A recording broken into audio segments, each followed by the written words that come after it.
Well, I've always said Australia is probably the toughest country in the world to be a farmer in.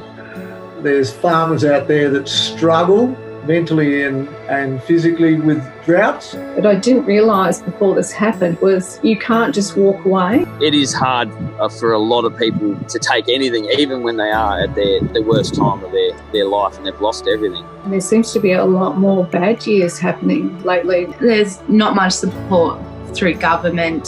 Since there's drought setters, we'll be the next 5 to 10 years trying to catch up. If we don't keep the farming alive, where would we get our food from? Where would we source our milk from? Honey. Without rural aid, there'd be a lot of farmers who probably would have gone to the wall or probably wouldn't be around anymore. It boosted our morale a bit to know that we weren't in this on our own. I mean, if they are looking for a charity to donate to, I think it is one of the best ones. They wanted to help keep our businesses alive, and it just gave me that extra motivation. And I think that many more people should start supporting people like Rural Aid, because, that money, it just goes such a very long way.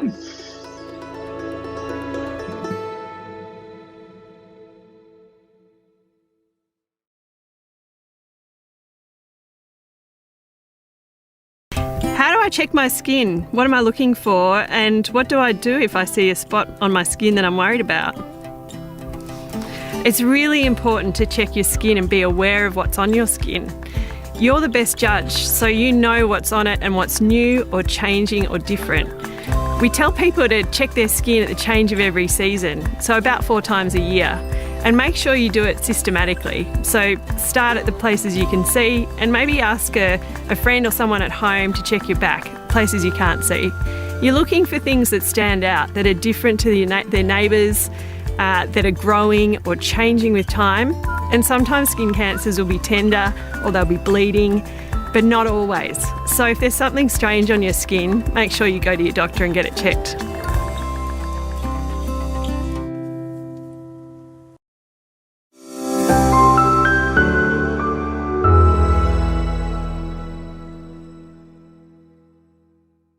And welcome to the Country Telegraph. It's our first show on its own, standalone and that sort of thing. So it's we're just we're learning as we go, some would say, but working very well too now. So thank you for your patience.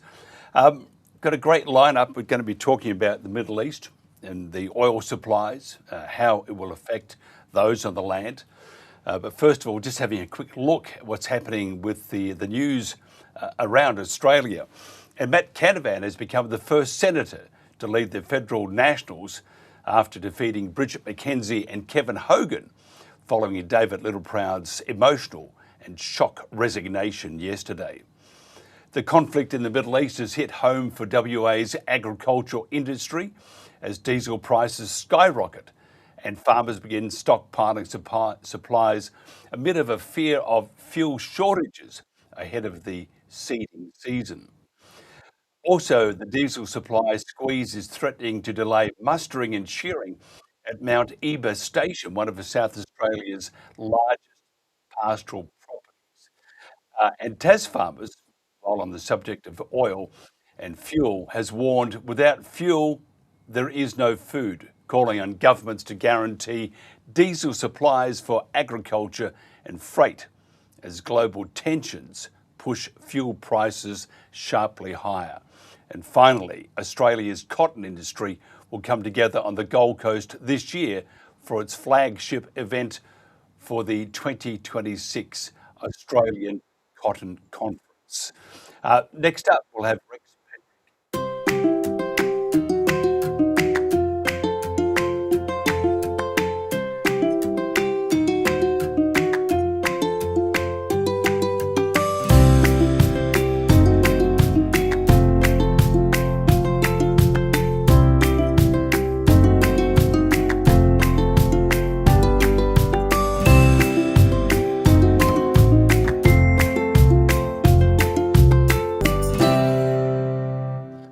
The crisis in the Gulf is escalating, and after brief hopes that the Straits may allow some traffic, this looks unlikely. Fuel prices are just going up and up and up.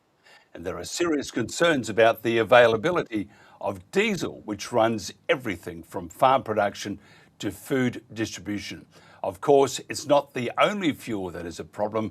Fertiliser, chemicals, the list just goes on. Australia and the whole of the global economy will be very badly affected. Our guest knows a lot about this. He knows how government works, because our fuel, the government does not appear concerned. They have indicated there is no supply issue with a month's supply available. Give or take, are they joking? Think about it. The entire country is hinging on the action of our government, and they are so inactive, to say the least. Former Senator Rex Patrick joins us today to tell us what the government's emergency response is, zilch just about, and whether we do in fact have a plan for this crisis. Rex Patrick was known as the transparency warrior during his time in the federal parliament. He's made extensive use of FOIs in the federal domain and made many necessary reviews to obtain information that is our right in a democracy. And his website is transparencywarrior.com.au. Rex, thanks for joining us. Thank you for having me on. Tell me, it's a very serious problem. I see the government, being in the bush, you'd say, sitting on their fat backsides and not doing a whole lot, letting the market dictate. Tell us the reality of what's happening, Rex. All right, I might just start off, and I don't want to be alarmist, but I think people do need to be a little bit concerned. If we don't have fuel supplies, and particularly diesel, which runs most of our logistic chains, then what we find is that we will have supermarkets running out of food, typically between 7 and 10 days. We'll also have hospitals run out of medicine around about 3 days when you don't have fuel. Now, so it's a very serious thing if we do lose access to our fuel supplies if they are disrupted. Now, Australia has got some reserves, but not enough. We are supposed to, by international agreement, along with many other countries, have 90 days. And in reality, we have in country about 25 days of diesel fuel. Now, you may have heard some people claiming 34 days. When Barnaby Joyce asked that question in the Parliament last week, Chris Bowen conceded that 34 days includes some fuel that is on its way to Australia. So possession is 9/10 of the law. The government normally reports simply what we have here in stock, so around about 25 days. Again, to make everyone feel comfortable, the Minister told the Parliament yesterday that since the crisis started, just over a week ago, we have continued to maintain supplies coming into Australia, which simply means that 25 days is sitting there and has not been affected. And what we're seeing is, in terms of shortages, is that people are binge buying. They're trying to buy to avoid potentially higher prices, and that is what has caused some of the shortages around Australia. So not so much supplies coming to Australia, but increased demand right across Australia. Now, the government does have a plan. It's called the National Liquid Fuel Emergency Response Plan, and I spent a considerable effort making sure that this document was public. The government resisted, spent about $150,000 in legal fees fighting me, but the Administrative Review Tribunal said it's in the public interest that this document is in the public domain, so people can read at home and look and see exactly what's going on. And that is available at Michael West Media, where I've published that. In your intro, you sort of said the government's not really doing anything. That's not strictly true. There are some things happening which actually indicate that the plan is in play. So we've seen the minister announce that he's directed or the Treasurer has announced that he has directed the ACCC to start looking at fuel prices, making sure there's no gouging that's taking place by the providers of fuel. We've also seen NOSEC, which is the National Oil Security Emergency Committee, has met 3 times in the last week. We've also seen minimum stock holding obligations go from quarterly reporting now down to weekly reporting.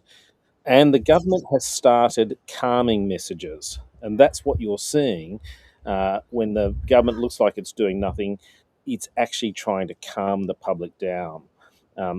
We have a situation where, for example, fuel prices going up is actually a mechanism that the government doesn't mind because it helps to reduce demand.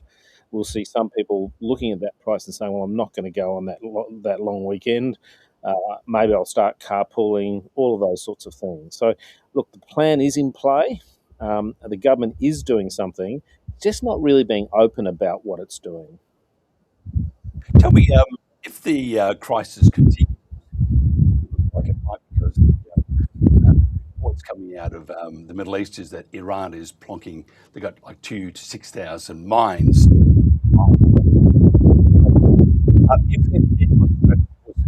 If it continues, and just say, for example, it goes for another, just say 3 weeks, where does it place then Australia? Looking at those on the land that need diesel, it's pretty critical. Actually, every day is critical for those on the land. But at the moment, they really need diesel to do their job on the land, and two, to make sure that the product gets to market. Well, one of the things that's happening internationally is the International Energy Agency is responsible for, in some sense, managing the 90 days the 90-day reserves in other countries. So the IEA met last night, and I understand is planning to release significant fuel reserves around the country. People might remember when COVID was on, Angus Taylor bought about $90 million of fuel. We plonked it in the US Strategic Reserve in Texas. That was actually sold when the Ukraine war started because the IEA said to Australia, can you please release that fuel to help with demand? So there will be actions internationally. And again, so there's a response that is in play, that's taking place right now. It's just a situation, and I think a lot of the people hoarding fuel is a case that we only have 25 days. If we had 90 days, I think everyone would be feeling a lot more relaxed. So there are plans in place, both internationally, and there are processes in place here in Australia that will help to deal with this. But if this does run for a long period of time, we are actually mostly reliant on overseas countries and companies, and that's not security. You need to have a sovereign capability, and we've neglected our 90-day fuel security requirement for a long, long time. We see ourselves spending $10 billion, $5 billion each on US and UK shipyards for the AUKUS submarine program. We simply haven't invested in having enough fuel stock here in Australia to deal with any possible conflict. You can see it doesn't. There's no requirement that Australia get involved in a conflict in order for there to be a fuel security problem. Any conflict can, and we've got a situation where we've gone from a Israel-US-Iranian war to a more regional conflict. The Straits of Hormuz is shut. We still have some issues in Ukraine. We have sanctions in terms of Russia, in terms of buying oil.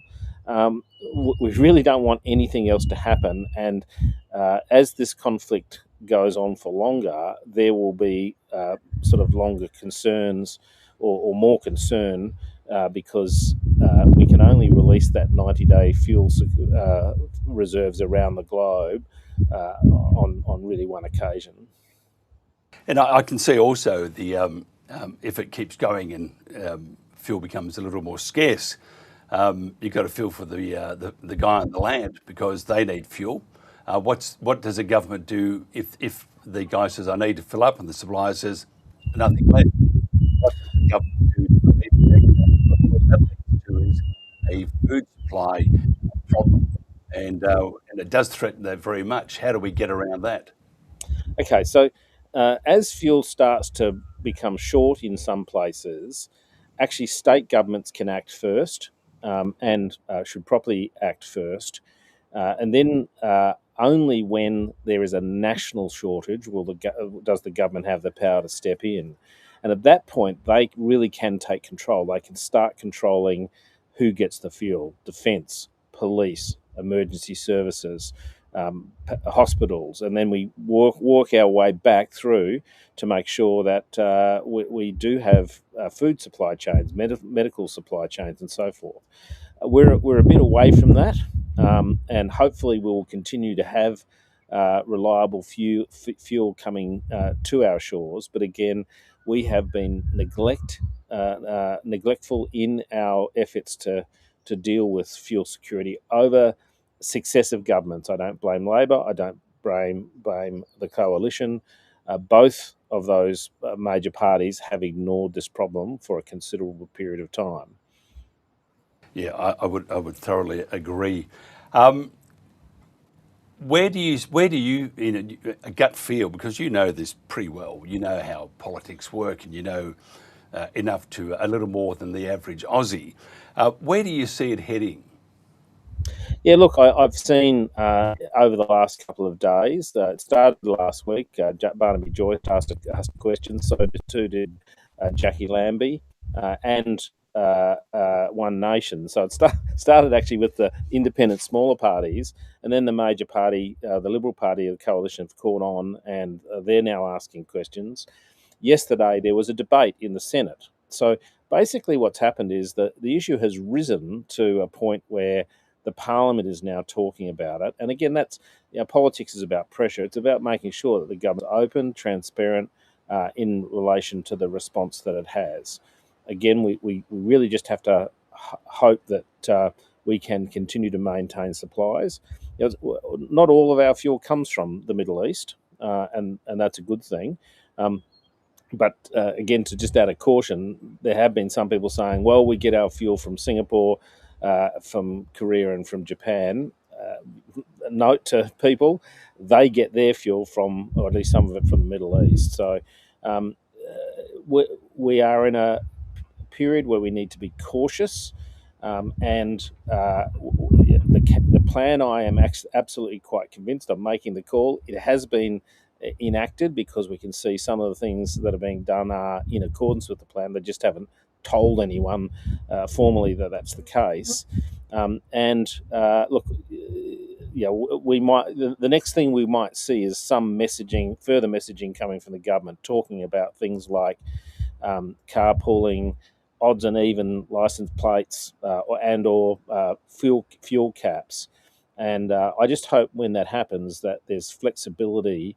We're recognising that farmers perhaps have a greater requirement for diesel than, say, people on the wanting to enjoy their weekend. So, we'll see more of this play out. The conflict is not going to end immediately, and we just have to make sure that the government is doing sensible, is responding sensibly. And again, that's a role for our Parliament and indeed for the media. Mm-hmm. Only time will tell.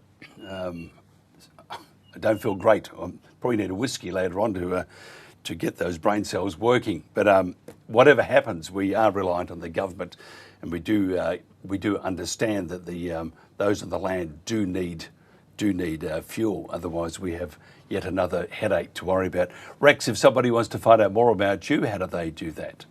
Well, people can go to my website, but actually probably the best source in terms of particularly around issues of fuel security is simply to go to Michael West Media. I've written several articles on this, including articles about what happens when fuel supplies are depleted, but also what the plan is. And in the last day or so, Michael West has now published the National Liquid Fuel Emergency Response Plan, so that your viewers can download that and sit at home and follow it from their lounge room seat.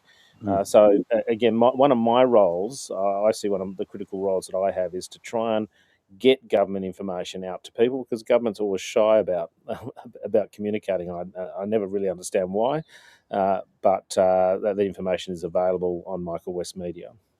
Rex, thank you for joining us on our first show, and thanks for waiting too. A slight hiccup. Had to put 20 cents into the meter. Thank you very much for your time. Have a great day. This is the Country Telegraph, and coming up next, we'll talk sheep. Barrafield's a lovely little town here in the Nambucca Valley. It's a smallish community. There's a strong relational connection between the Salvos and the Aboriginal community here. So when we wanted to run Kids in the Kitchen, we went to Penny, who runs one of the agencies here in town, and said, "We'd love to run this program with you. Can you help us?" Kids in the Kitchen is this structured program where the kids are taught basic food skills, food preparation skills, basic cooking skills, and they do it in small groups with a facilitator who can help them and monitor them while they cook. We want to provide the kids with a really positive space where they're encouraged, where they learn skills, where they're affirmed in what they can do. And that would be the same for JB, in a much more intentional way for them. Jamili Burunga delivers a range of programs and services, not only for Barraville but within the Nambucca Valley. We deliver the Youth Hub here, providing and creating opportunities for community members, and just that social connection. And the Kids in the Kitchen program brought that social connection back to the families here. It was such a good, happy place, and everyone was really excited about the program coming in. Salvos was really professional when they came in. They had all the information.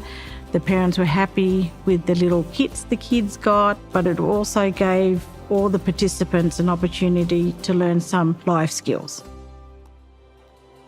We want great outcomes, particularly for the kids. They supported us, they helped us identify kids and families who might want to be involved. I feel really strongly that I need to do all that I can to be an ally and supporter of Aboriginal people here. The partnership gave us an opportunity to share our cultural knowledge with Salvation Army and also build and strengthen the partnership. It shows that we both have a commitment to servicing our community. I don't want to offer solutions when they're not asked for, but I do want to support, right? I do want to offer something. We want to be trusted by the people in the local community. We're not coming here with answers and solutions, but we're certainly coming here as supporters of what's already happening here in town and the good work that's already happening here in town.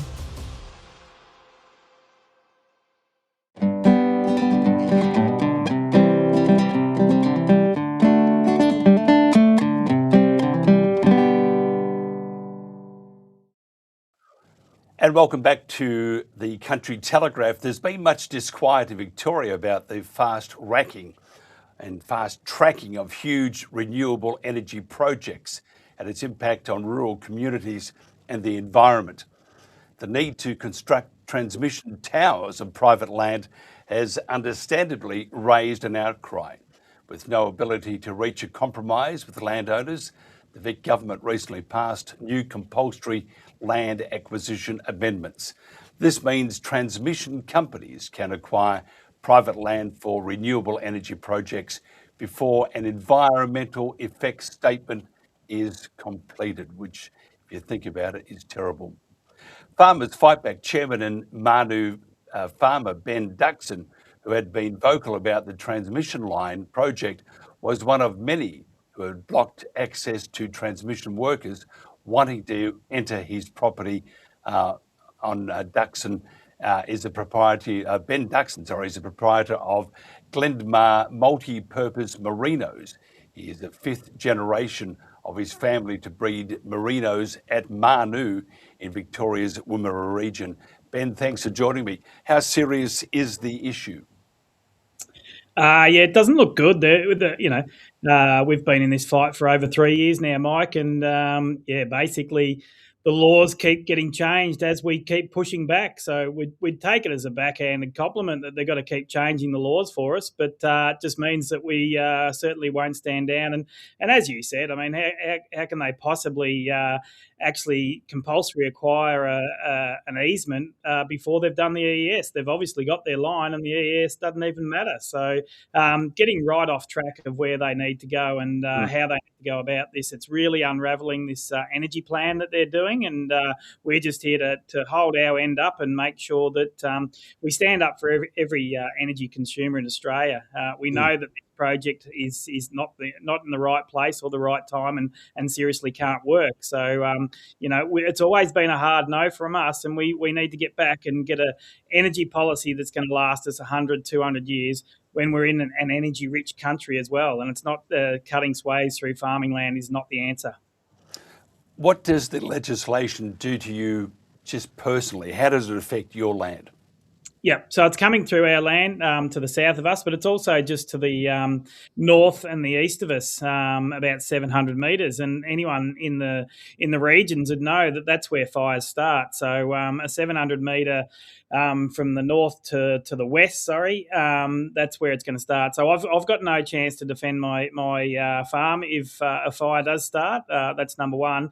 And then just their whole bullying tactics in trying to think that this is going to happen and we can just take your land. I don't know anywhere else in the world that a government would go hold a gun to a farmer's head and say, we're going to take your land no matter what. This is really scary stuff of what they're actually prepared to do. And city people have got to understand that they could do exactly the same thing to them down in the city as well. So where do they stop? And that's what our whole principle is it's a hard no, this doesn't work, and we need to make sure that we do get an energy policy that's going to suit Australia into the future.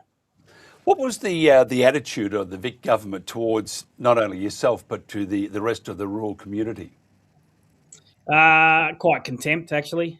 Just saying suck it and take it, and they keep saying it's a critical project, but we know it's not a critical project because we can't actually power our whole country on renewables, and then the net zero target is the problem here. We keep going back to net zero and trying to make that work. It doesn't work anywhere else in the world, and it certainly doesn't work here in Australia, and certainly not out here in our hot arid country as well. So they've got this completely wrong. Our job is just to keep fighting, and we'll be at the farm gate as you mentioned. We've started the Farmers Fight Back campaign. So about 5 weeks ago we started that pretty soft launch, and we've got over 16,000 supporters up to now. So it's going really well.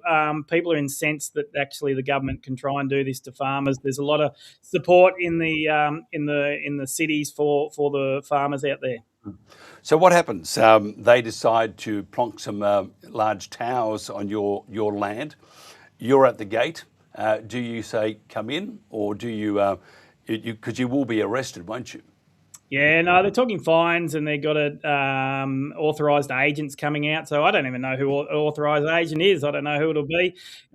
We've spoken a little bit to the police. The police don't want anything to really do with this, but our group's steadfast in that we'll actually be at the gate. So what we need to do now is to make sure that we build it from 10s to 20s to 50 to 100 to 200 to 1,000 people standing inside landholders' gates and just saying a hard no. If law enforcement needs to come onto our land and fine us or lock us up, well, so be it. But this is a project that's going to be developed by a Spanish multinational company. So we're going to see they're coming to our place around about Anzac Day week. So during Anzac Day week, we're going to see a Spanish company trying to come onto Australian farms and kick them off and take their land. We've got this seriously wrong. I think the word is vamoose. Isn't that Spanish? Something like that. But maybe a little more emotion behind that too. I would imagine your aim is to hang out until the state election. What's the opposition they're not very good, the other side at the moment. They're a bit weak. And sometimes I look at their policies, and they're almost a mirror in some ways of Labor's policies. What's their attitude to your predicament? Yeah, we've had a lot to do with them, with more the coalition on that side. I agree. I never really thought that there was a uni party out there, but there is exactly is. And on this sort of side of us, they haven't been able to give us answers. So we're actually banning any politician here that can't come on to our place and say we get rid of V&I West for you, and we start getting rid of net zero for you, and we start getting an energy policy that's good for the future. And I simply can't see it coming out of anyone at the moment. One Nation's got a bit of talk there, and Jared Rennick's People First Party has been in touch with us as well. But and they'll be most welcome if they can say that we'll get rid of net zero. We don't have to do it the way it is, and we have alternatives out there. There's been alternatives put forward by Professors Mountain and Bartlett of Plan B, which is down existing infrastructure and easements, do a little bit of an upgrade, and the whole energy policy can certainly start getting Australia cheap, reliable power.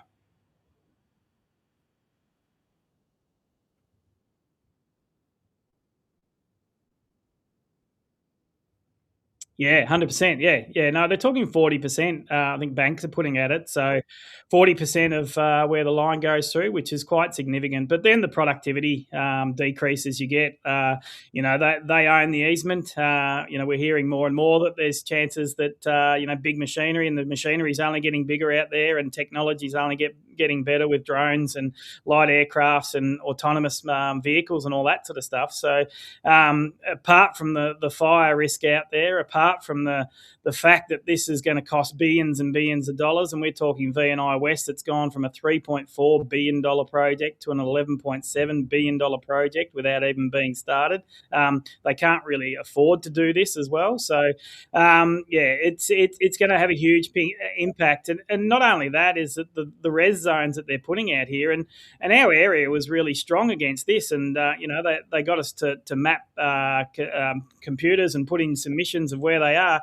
Our area come out really hard against that, and nearly blanketed by 80% or something. They still put us in the red, so they don't even listen to anything we have to say at all. So we've got our backs up. We're prepared to fight, and it's for everyone out there, because the support we're getting out there is massive, and we'll keep fighting. We know we have to, and Australians at breaking point. So when you get to breaking point, you actually got to stand up and fight, and we're certainly happy to lead that people into that, and we'll certainly be at the gateway and making sure that we're known that this isn't a project for our area.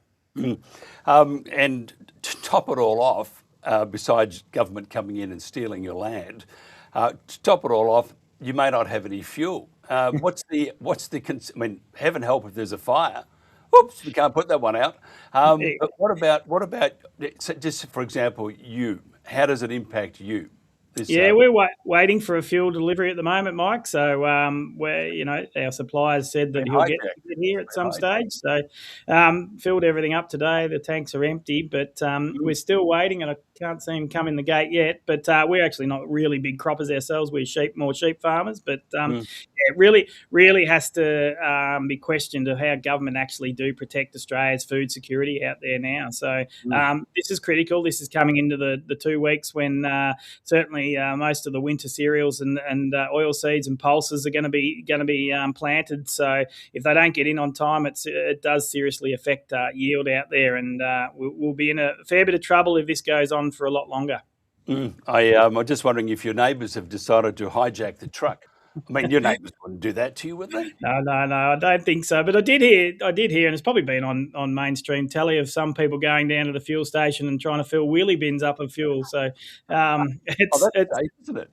It's getting sort of desperate sort of stuff out there, and we'll just we'll hold out for as long as we can, and that's all you can really do. It's a lot of it's out of our control, so we'll just keep putting the order in. I know our fuel supplier said his blood pressure is pretty high at the moment, so you got to feel for those sort of people who are sort of working on getting farmers enough fuel to get going, get moving, and work their way through it. Hopefully there's some sense come out of here, but knowing our governments and hearing that they're probably prioritising their own electorates and not sending it out to us is something that we'd quite expect, the way we've been treated over the last 3 years by these current governments that really have no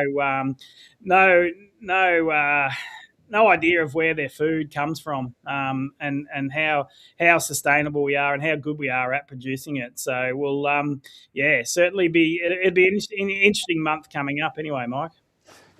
That's to say the least. If somebody wants to get on the bandwagon and also pitch in and help you guys against the Victorian government stealing your land, how do they do that? Yeah, Google Farmers Fight Back. Jump on there. You can sign up. Sign a petition. There's a donor page as well. There's a few people quite looking at it on a legal sort of perspective as well, to seeing if it is actually legal to do what they do. It's certainly not morally right. We could all understand that legally whether it is right. This Victorian government's out of control. The wastage is there. $15, $30 billion to CFMEU. The Commonwealth Games going over to Glasgow, that's about to start, with another 300 million there, and then we hear that there's another 50 million being out there for court cases in COVID and all that sort of stuff. So these people waste a lot of money. This is another money wasting exercise, but it's going on sort of communism, that they can try and dictate and take land. So it's a very scary place for everyone to know that the governments can go down this, and that's why we'll certainly be fighting back, and we won't back down at all. There'll be no backing down. We're at war with the government, and they know it, and we will not stop. I think a good fight here, and I think we all need to understand that government, otherwise we become like this communist nation, don't we? We've got to be, it's your property. You paid for it. You worked the soil. You know exactly what is required. You don't need government coming in. No matter whether they're Liberal or Labor or whatever, Martian. Actually, they may be Martian. It's our grandparents and our great-grandparents who did the sweat and the toil out there. It's only on our watch is why we're doing it, but certainly won't happen. And then our kids' future as well. So this has really got to stop. This has got to stop this harassment of farmers out there and the real land grab that they want to do.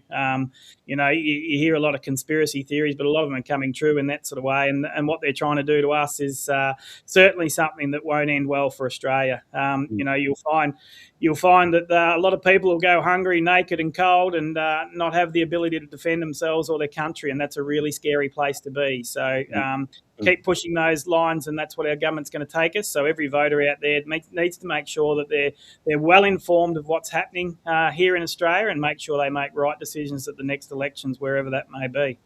Ben Duxon, a pleasure. We must and keep talking about this. By the way, who do you follow in the footy? The Tigers, the Richmond Tigers. So we're on tomorrow night. Yeah, you're tomorrow night. Tomorrow night. You'll forget your woes of the world until you watch Richmond play. Who are you playing, by the way? Carlton. It's normally the opening round, but they've already gone a week early. So next Thursday night, Richmond Carlton. We did beat them last year, which was good. So I know quite a few Carlton supporters that were pretty disgusted and walked out when the Tigers got on top. So the Tigers. Tigers and Carlton. I think I'll go for Tigers. Who do you break for, Mike? St Kilda, but we won't go. We just paid $10 billion for a team and still got beaten. But I know a lot of loyal, passionate St Kilda supporters. They do not move away from being so passionate about St Kilda. So we're a very sad lot. We're very sad though. We're always miserable. I wish you well. Our favourite saying is, "Can't wait till next season." Take care, mate. Thank you, Ben. Great chatting. This is the Country Telegraph. Why should I wear a wide-brimmed hat rather than a cap? Well, it's pretty simple. A cap doesn't cover everything. So a wide-brimmed hat will be much better at preventing the sun getting to areas that commonly get skin cancers, like your ears and the sides of your cheek. We did a study to look at where the nasty melanomas mostly occur, and most of them, particularly in men, are on the ears or the cheek just near the ear. So make sure you cover those areas really well with sunscreen and wear a wide-brimmed hat.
Speeding. There's no future in it.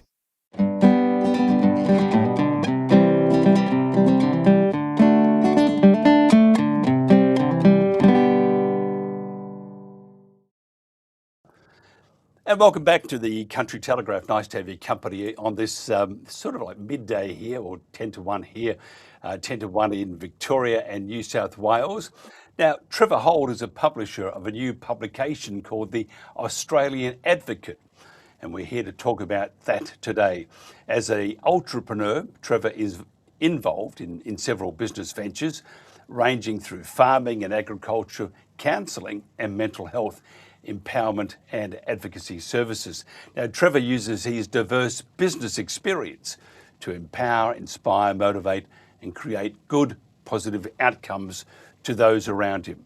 His focus is on assisting others to create positive outcomes in their life and live the best version of themselves. Trevor, thanks for joining us.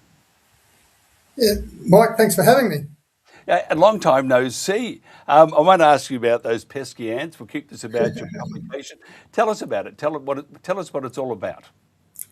Yeah, so basically, as you know, the pesky ant campaign's been going on for about 15 months now, and we've been in our own sort of battle with government departments over that. And just talking to the communities around me and people and people around the area in southeast Queensland mainly, there's a lot of issues that people are facing in regards to different government decisions. So what we did is we set up Australian advocacy group where like-minded people joined a membership where we could advocate for a lot of these community issues. And, obviously we're calling it social advocacy, where we're trying to create better outcomes for the communities. We've got different groups in like hay farmers groups and heavy vehicle transport groups and that sort of stuff throughout. But the main thing was, I suppose, is the mainstream media weren't really portraying a lot of these issues seriously as what the community felt they were impacted by. So by creating an independent publication, I felt could validate some people, because people just want to be heard, and that's what I was hearing from people, is they want the issues to be out there and they want to be talked about, these issues. So by creating a publication that's funded by Australian advocacy members to talk about the subjects and the issues that are important to them, help raise not only their voice but also created positive outcomes in the fact that they have a sense that they're being heard and that their story can be told. So I hired, I've got a independent journalist, Rob Mallett. He was a journalist of the year in 2024. He used to work for the Ipswich Tribune here locally, and he's been helping with some independent journalist stories, investigative journalist stories, and we're getting some other members.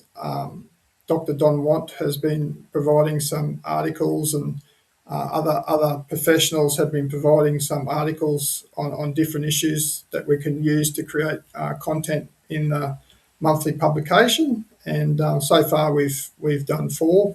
Started in December, January, February, and we just released the March version now. So I feel it's getting a little bit of momentum through now and helping being able to, because you can just share an article or share a page to a politician in an email or something like that on the specific issue that you want to talk about, and sometimes these written articles is a lot easier for people to communicate with people of power, obviously. So that's what we're trying to achieve. And I see Malcolm Roberts, Senator Malcolm Roberts, is called from the desk of Malcolm Roberts. He's one of your contributors. Will this be a regular segment? Yeah, well, Malcolm Roberts has been a very big supporter. He's contributed and participated in a lot of community meetings with us, not just my group, but also other groups throughout the southeast Queensland.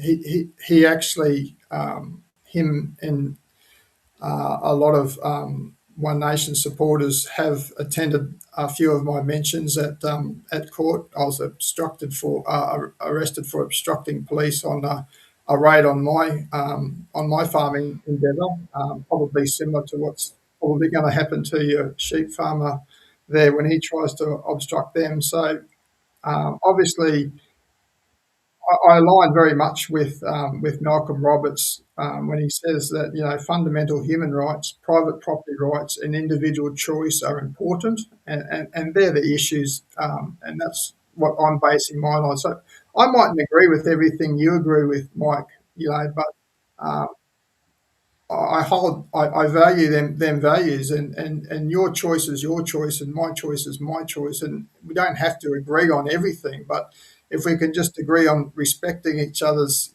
fundamental human rights, private property rights, and individual choice, then I feel as a society we can create better outcomes. And they're calling it cohesion, aren't they, within society? So we don't have to fight about our differences. We can just celebrate what unites us, Yeah, I totally agree with you. One of your articles, it's about recent gun law changes in Australia. Tell us about that. Yeah, that's an interesting one. There's been a few obviously developments on that, obviously arising from the tragic events of Bondi. Firstly, no one in Australia wants any gun violence. Obviously, this is common sense. So gun violence is not wanted here at all. But the thing, I suppose, what I'm finding and what I'm hearing from people is it's almost like a tool that the government are using to silence critics of the government. Because if you speak against the government on a lot of these issues, including that the transition lines you're just talking about, there's a fit and proper person test, but it's not really defined. So there's no actual definition of what a fit and proper person is.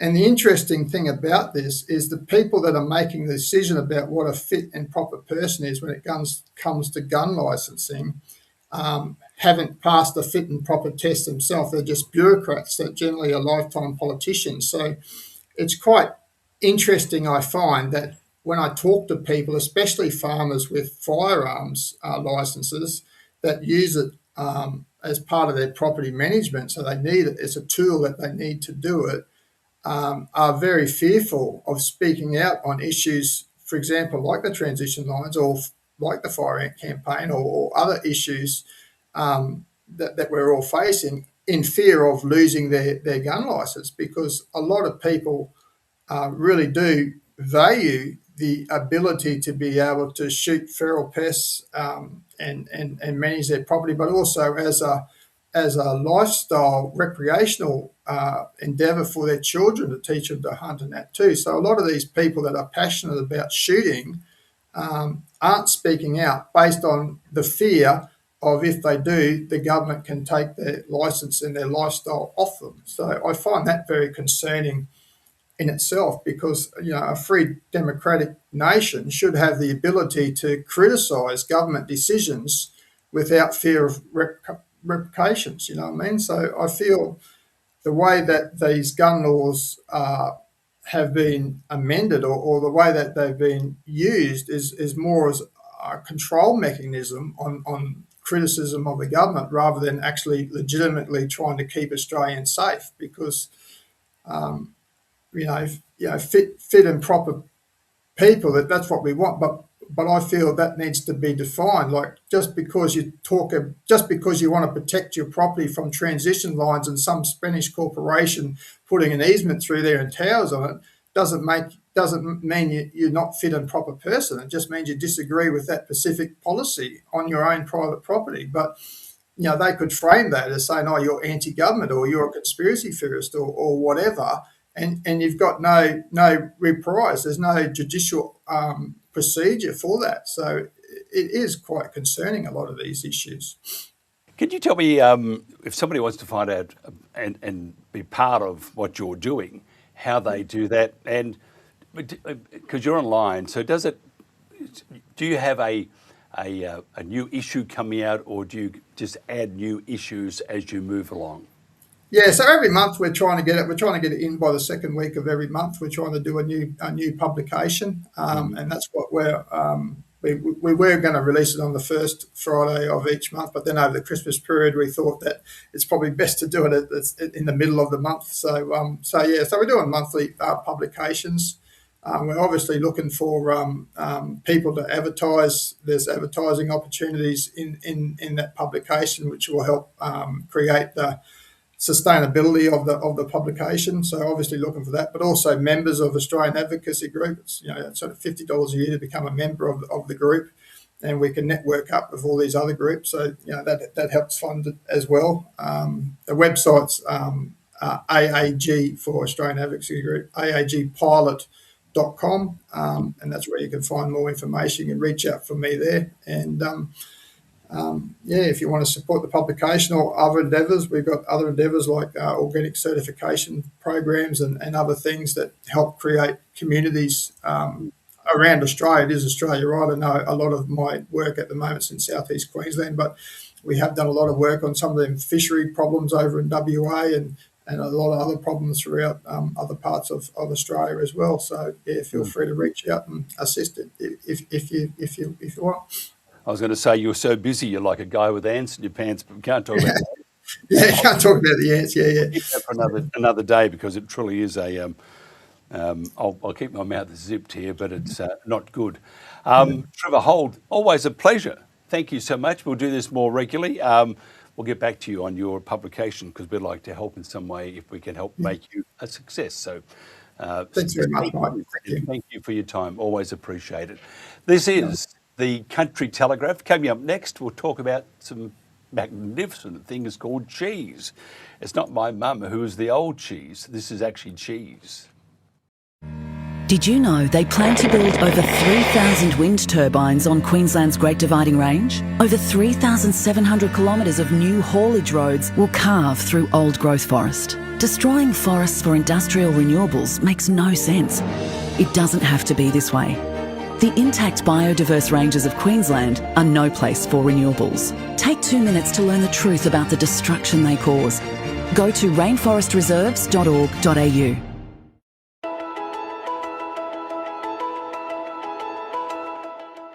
This animal is under attack by stable flies, blood-sucking pests that cause major stress to livestock, pets and people.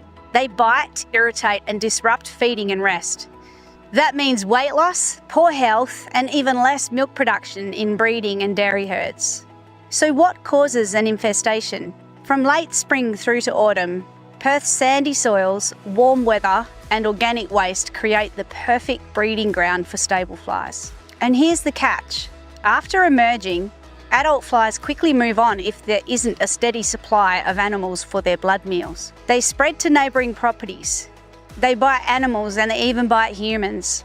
The good news is that you can stop stable flies before they start and even fix the problem if they've already moved in with simple waste management.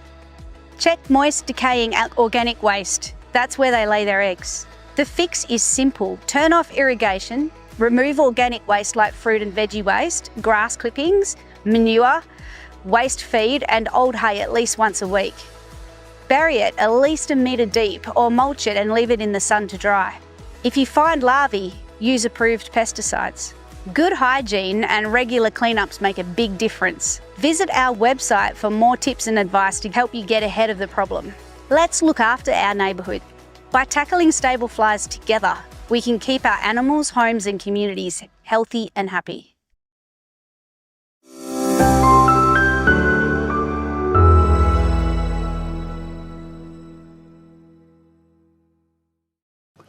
And welcome back to the Country Telegraph. Russell and Sue Parsons. I love the story. I love cheese, you see. Now, the proprietors of Little Creek Cheese, a family business on the Australian Central Coast. This area is very lucky to have its own local award-winning handmade gourmet cheese factory located in the beautiful heritage-listed Wyong Milk Factory. Now, during the 15 years of operation, the team has won more than 320 Dairy Industry Association of Australia awards. And Little Creek Cheese just collected a gold, 2 silver, 2 bronze awards at the Sydney Royal Cheese and Dairy Produce Show of 2026. First of all, Russell, thanks for joining us. How are you? Good, good, good. I mean, am I talking to the old cheese? I don't know, the big cheese, the little big cheese. Tell me about your cheeses. I mean, first of all, congratulations. I mean, do they when you walk into an event like this, do the others go, "Oh, here he is again"? He's smelling mouldy. Maybe that's the blue cheese. I don't know. We have had some samples go missing. Not at the Sydney Royal, but certainly in Tasmania and Victoria as well. That was interesting. But other than that, it's all. I mean, it's in everybody's interest to run a fair competition, so they try and run as fair as they can. Mm-hmm. But I mean, and truly, I mean, cheeses. I mean, we've seen fads. We see really nice, nice food that comes and goes with the fads. Cheese has always been one of the. It's never lost its appeal, has it? And No. with a good glass of wine or a scotch, or both, and have some variety of cheeses. I mean, it's a nice way to while away the afternoon or evening. Indeed. I mean, we quite often have a cheese platter for a dinner. Not always only ours, sometimes others. I mean, we've got to keep testing everybody else's cheese to see that we're still in the market. And yeah, that's a good thing about the competitions. It does. You start off in a level playing field, and it gives you a chance to compare to other manufacturers. Tell me, how did you get into this? It was a hobby. We were doing it as a hobby. Every second weekend, we lost every minute of the weekend making cheese, and then we invited my parents, my wife's parents, around to have a bit of a sample.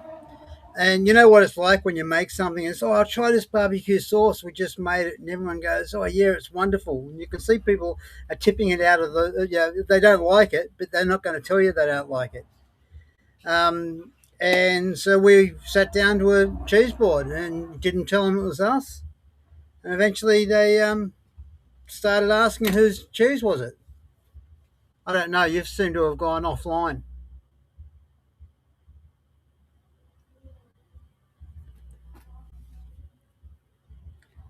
Small breweries and those doing, a friend of ours is doing a whiskey, and that even though government seems to want them to do well, they also want them to pay more and more. So it really creates a headache for that industry, that craft industry.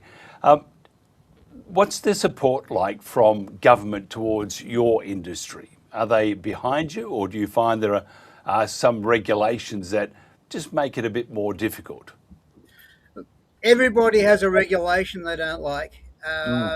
Same as we get tested every year or two to make sure we're still keeping hygiene, we're keeping clean premises, we've got all the processes in place. And that's annoying to have somebody come in. Nobody likes the police coming in and checking out your work. But it's understandable, it's needed. So we don't have that much of a problem with it, actually. But certainly the government, the government can't help everybody all at once, but they don't put stumbling blocks in front of us. They could perhaps fix up your internet. I didn't think I had a problem with the internet, actually, until just then. What you need is a glass of red and some cheese. Do you know anyone with some? Well, we do have a tavern on site, so yeah. Oh, that's great. So, of course, you being a teetotaler, maybe not. Tell me about the hours you put in, because all businesses require long hours, and it's just you and your wife that are doing this. I mean, she's obviously the boss. Sue's the boss, I would imagine, and as a good husband, you do as you're told. But what about the hours? Are they long, or how do you feel about it? The hours have stabilised now. So we're here from around about 8:30, 9 o'clock, through to around about 5:30, 6 o'clock, 7 days a week. There are a few days when we got to do extra work, but yeah, that's pretty much what we do. Every now and again, we actually get a day off where I go into the backyard and I look at the mounds of green and I go, that used to be a garden, and spend a day trying to work out where the garden is. Good on you. But yeah, and then but you do as you're told, and when they say smile, say cheese, you would say with pleasure. Just tell me, if somebody was thinking about getting into, I mean, I think your business is a wonderful, wonderful business, but I think the whole industry, when it comes to dairy, it's stood the test of time. They've had, milk's bad for you, cream is bad for you, butter's bad for you, cheese is bad for you. Still here, still magnificent, and none of us are falling off the perch eating a good lump of cheese. But what's your secret of? And you'll tell me, so therefore it won't be a secret. But what's your if somebody wants to do something like what you do, what you and your wife do, what's your advice? Because they're going to get shocked, aren't they? The glamour certainly leaves soon after. Certainly. The very first thing I would always say is be careful for what you wish. If I was to do it again, I probably wouldn't pick cheese as the option. I wouldn't have chilled product. That's our biggest stumbling block, is trying to deliver chilled product. But as to advice, it's just create your menu, create your recipes, and stick with it. If you don't like it, don't do it. Start something else. I mean, something like, what's your advice to a new person in the industry? Well, you'd have to sit down and have a few beers because every cheesemaker or every dairy person has some nightmares to tell you, but it depends on whether you focus on the nightmares or whether you focus on the goods, on the pleasure you get out of it. That's the main thing. Just talk to people. As I said, we were doing this as a hobby for 2 years. And we thought we were doing pretty good, losing a whole weekend to making cheese, until we started losing a whole week to making cheese. But it's no different. If you want to be a truck driver and you speak to a truck driver, they'll say the same thing. It looks great. The brochure is really nice, but it's the back end of it that is a lot of work. They're all going to say exactly the same thing. Certainly, be careful for what you wish, but do some research and jump in and do it. Okay, and what's your favourite? Actually, first of all, what's Sue's favourite cheese? Well, she likes the garlic cheddar. I like the cumin seed cheddar. I mean, we have halloumi quite often because that's one of our award winners. We'll have halloumi for dinner every couple of weeks. It's pretty hard to pick your favourite child, though, really. I mean, everyone's got one, but you're not allowed to say it. Hey, if somebody wanted to get hold of your cheese, now we're on the Gold Coast, and you're in Wyong. That's a fair walk. Do you deliver to outside stores or other outlets? I'm trying to get some form of chilled transport, but I've spent the last 3 months asking for prices, and the prices come back. It's going to cost us this much to pick it up, and then it's going to cost us this much to deliver it. So I can't get a straight answer as to how much it's going to cost. So at the moment, it's only on the central coast of New South Wales. There's one store in Sydney that supports us, and we drive that down about every 6 weeks to them. Just simply can't get the stock out to a distributor. That's our biggest stumbling block. We're only small as well. We're only producing 50 to 100 kilos of cheese a week. So it just we're too small to worry about big transport plans, and we want to get bigger, but it's an incremental jump. It's not just a small step. Yeah, I think the idea is to enjoy what you do, and don't push yourself too much. Otherwise, you'll have no time to have your cheese and a couple of beers or a good wine or three. So Indeed. Just some advice: take it easy, enjoy life. There you are. But I've got to try your cheese one day. I've got to work out how to do it. On my next road trip, I might just swing by and we could talk tell some lies and have some good wine and some cheese. Absolutely fantastic. Little Creek cheese. Now, if somebody wants to find out more about your cheese, how do they do that? Well, our website, which is littlecreekcheese.com.au, or our Facebook. We do a little bit of Instagram. Yeah. I don't know. That's about Come it. and try it. And that's good enough too. I looked at it before. It's a very nice website. Facebook looks great. Thank you very much for your time. Russell and Sue Parsons, this is one half, the lesser half, because the wife's always the boss. We know That's our it. place in life. We know our place in life. Russell Parsons from Little Creek Cheese, thank you very much for your time. Thank you. That's about it, folks, for our show today. Thank you very much for being part of it. To our guests, thank them very much indeed, because we did have a slight delay, but it all went well. Being on the land it's very tough, especially now with the threat of diesel not being available. It's also very tough when you have governments, for whatever reason, and trying to save the planet but destroying the planet at the same time. So we need to understand that. And people in the city don't understand that the land is an entirely different beast and things operate differently. And one thing it does operate on is just pure, or not pure, but honesty, and roll up the sleeves, do some hard work.